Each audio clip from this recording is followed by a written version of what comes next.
शुरू अल्लाह के नाम से जो बड़ा मेहरबान और निहायत रहम करने वाला है। इस्लाम में वट्टा सट्टा की शादी के बारे में क्या अहकाम है।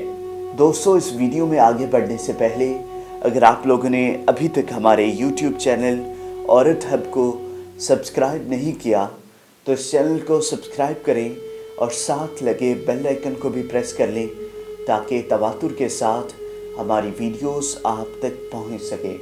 वट्टा सट्टा से मुराद है एक घर वाले अपनी बेटी की शादी जिस लड़के से करते हैं उनकी बेटी से अपने बेटे की शादी करते हैं, यानी दोनों तरफ से रिश्ते लिए जाते हैं।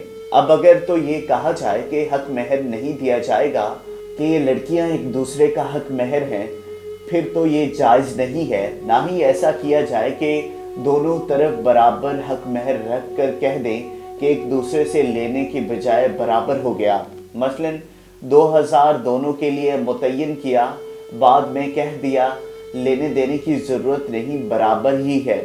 ऐसा करने की इजाज़त नहीं है, बल्कि इस तरह किया जाए कि दोनों लड़कियों की डिमांड के मुताबिक हक महर होगा। अगर मुतय्यन ना किया तो फिर देखा जाएगा कि इस ख़ानदान की बाकी औरतों का हक महर कितना कितना होता है, इस हिसाब से दिया जाएगा। अगर दोनों तरफ से लड़कियों की डिमांड के मुताबिक हक महर देकर निकाह किया तो शरई तौर पर दुरुस्त होगा। बाकी इसके फ़वाइद तो बहुत कम हैं, नुकसानात बहुत ज़्यादा हैं। इसकी वजह से हमारे माशरे में दीनी तालीमात बहुत कम हैं। हम लोग ये नहीं देखते कि किसका गुनाह है।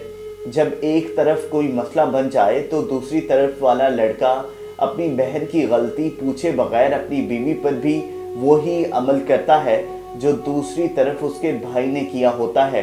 एक तरफ तलाक हो जाए तो दूसरी तरफ बेगुनाह होने के बावजूद तलाक दे दी जाती है, यानी हकीकत को नहीं देखा जाता, बस अमल का रद्द अमल होता रहता है।